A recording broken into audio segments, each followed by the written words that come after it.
de poner las cosas en su lugar fue una idea mía que le soplé a Santiago alguna vez y que él generosamente aceptó, porque a mí lo que me interesa, por lo menos a mí, es tratar de ubicar este concepto de populismo, que quiero decir, tengo muchas reservas con respecto a él.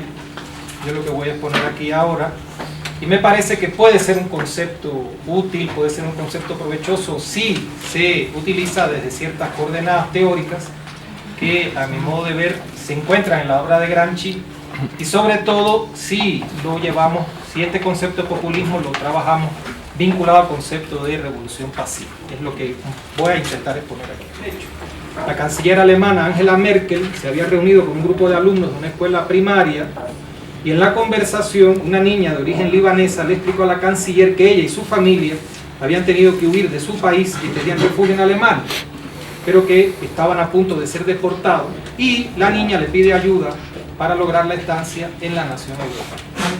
Merkel, inflexible, le dice a la niña que lo lamenta mucho, pero que hay que cumplir con las leyes del país.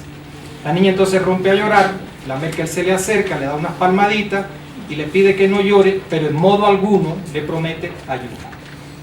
Este hecho fue valorado por muchos en el mundo como una inaudita muestra de insensibilidad de la política germana. Pero la periodista ecuatoriana, Margarita Borja, hace otra lectura. En su opinión, Merkel no quiso actuar en forma demagógica, concepto que ella pone, prometiéndole a la niña que resolvería su problema. Merkel, son palabras de la periodista, no se aprovechó de la tragedia de una familia para usarla como plataforma política para hacerse querer. Termina la cita. La canciller germana se mantuvo aferrada a la ley, se mantuvo imparcial, expresión también del artículo, y, vuelvo a citar, no hizo promesas que no podía cumplir. Y la periodista, al final, como colofón, coloca un juicio suyo que me interesa resaltar. Abro comillas. Merkel no actúa para que la quieran. No es una líder populista como acostumbramos a tener en Latinoamérica. Cierro las comillas.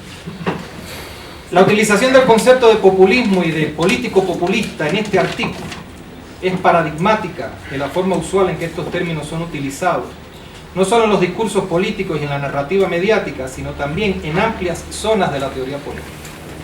El sociólogo y politólogo español Vicent Navarro ha escrito con razón, y abro comillas, que este término es ni más ni menos que un insulto que tiene como objetivo expresar desaprobación, utilizándose en esencia como sinónimo de demagogia y de irresponsabilidad. Si algo llama rápidamente la atención cuando nos acercamos por primera vez al estudio del populismo, por lo menos me llamó la atención a mí, es la extraordinaria imprecisión y plurivocidad que este concepto ha adquirido. Y siempre me ha llamado fuertemente la atención el hecho de que se suele tachar de populistas a algunos políticos teniendo en cuenta ciertos rasgos o características que también se pueden encontrar en otros políticos, a los que sin embargo nunca se les cuelga este San Benito. En el caso del artículo de Margarita Borja, Angela Merkel es considerada una política seria, que se aferra a la legalidad existente y no hace promesas falsas en aras de caer bien. Yo, sin embargo, lo miro de otra manera. La canciller alemana tomó ante las cámaras de la televisión, la estaban transmitiendo en ese momento a todo el país, la actitud que justamente esperaba de ella su masa de votantes. Su actuación fue estrictamente la que indicaba la mezquina lógica de la actividad de un político que quiere mantener su popularidad porque quiere mantener sus votos. Tuvo todo el tiempo en cuenta el sentimiento de temor que le han inculcado a muchos alemanes con respecto a los pretendidos efectos negativos que sobre el país tendría una avalancha de inmigrantes tercermundistas si se aflojan, yo diría si se humanizaran, las estrictas regulaciones pensadas para cerrar el paso a los refugiados y la pérdida de caudal electoral que una actuación más humana para con esta refugiada, con esta niña libanesa, inevitablemente le causaría. Creo que legítimamente puede considerarse su actitud como demagógica, precisamente por aferrarse no a los preceptos legales existentes, bien, esos preceptos están ahí, no creo que eso sea lo que la motivaba, sino por rendir pleitesía a un sentimiento negativo arraigado en su electorado. ¿Por qué un político latinoamericano? Una pregunta que me hago, y hago a todos. ¿Por qué un político latinoamericano que asume una u otra actitud porque quiere ganar popularidad puede ser considerado como populista, mientras que su similar europeo, que asume una actitud consciente de que esa actitud le gana popularidad, no se le denomina de esa manera. En otras ocasiones, al adjetivo populista se le aplica a aquellos políticos que establecen una relación considerada afectiva con las masas. También se busca ese elemento como criterio de lo que puede ser populismo. Una relación afectiva con las masas directa, que no transcurre por los canales institucionalizados. Al respecto, quiero reproducir un fragmento de otro artículo del ya citado Vicent Navarro. Abro comillas. En ocasiones se ha considerado populistas movimientos como el peronismo, que movilizan a grandes sectores de la población alrededor de un personaje carismático que se percibe como el portavoz de demandas populares y que se transmiten de las bases al líder carismático directamente y sin canalización de partidos políticos. Pero bajo esta definición, señala Navarro, al movimiento de derechos civiles de Estados Unidos liderado por Martin Luther King también podría habérsele definido como populista y pocos lo han considerado como tal. Cierro la comillas. Este párrafo señala otro elemento, este párrafo de Vicent Navarro, que también para mí es llamativo. Muchos llaman populista a Pablo Iglesias y su partido Podemos porque supuestamente hacen promesas con las que halagan los deseos de los votantes, sabiendo que no las podrán cumplir si llegan al poder. Pero, y sin salir del caso de España, no debemos olvidar que los dos grandes partidos del establishment de ese país, el Partido Socialista Obrero Español, que hace mucho tiempo no tiene nada de socialista ni de obrero, y el Partido Popular, que nunca ha sido popular, han hecho muchas promesas electorales a sabiendas de que no las cumplirían. Y no voy a hablar de Barack Obama, que su lema para ganar las elecciones en el año 2008, cuando ganó las primeras elecciones, fue change, cambio. Voy a cambiar. Jamás dijo que es lo que iba a cambiar. Entusiasmó a todo el mundo, no cambió nada. Nadie ha dicho que es populista. La demagogia y la exacerbación de las pasiones son características muy viejas y muy comunes en los políticos de muchos países desde hace mucho tiempo. Pero el calificativo de populista no tiene una historia tan larga. Es sabido que el término como tal, eso lo sabemos todos, apareció a fines del siglo XIX para denominar dos movimientos políticos existentes, uno en la Rusia zarista, otro en los Estados Unidos, respectivamente, y que después de muchos años sin volver a utilizarse, fue redefinido para calificar procesos políticos que estaban ocurriendo en América Latina en los años 30 y 40 del siglo XX, específicamente y sobre todo los casos del cardenismo en México, del varguismo en Brasil y del peronismo en Argentina. Tras la desaparición de esos procesos, ahogados por golpes de Estado, como el caso del peronismo, o por la propia deriva derechista de la constitucionalidad representativa, como el caso de México, durante la segunda mitad del siglo XX, la categoría de populismo quedó como instrumento utilizado para estudiar exclusivamente una etapa ya pasada de la historia de Latinoamérica. Pero desde hace algunos años estamos asistiendo a una verdadera explosión en la utilización de este término, que ahora ya no se limita exclusivamente a nuestro continente, sino que, por sorpresa, ha extendido su aplicación también a la realidad europea. Y con esa expansión geográfica se ha profundizado su vaguedad e inexactitud. Ya no son solo populistas figuras tales como Rafael Correa, Hugo Chávez o Evo Morales, sino también Pablo Iglesias y Alexis Tsipras, creo que se pronuncia así, el político griego. Y se extiende a otros políticos situados en las antípodas ideológicas de Chávez, de Evo Morales, como Marine Le Pen y otras figuras del neofascismo europeo.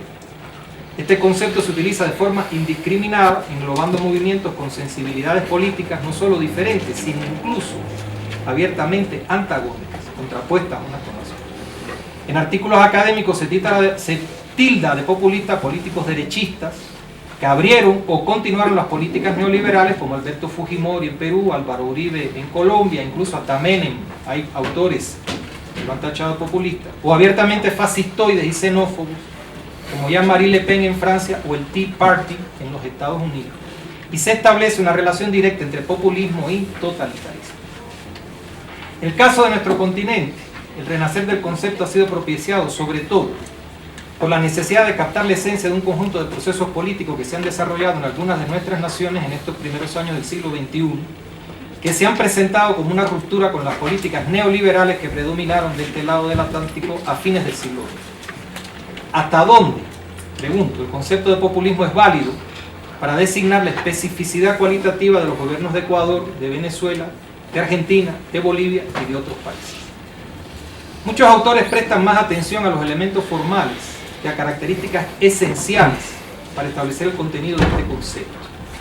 Por ello sería conveniente analizar los rasgos estructurales que caracterizaron a los populismos históricos latinoamericanos de los años 30 y 40, para entonces decidir si es válida la aplicación del concepto en la actualidad.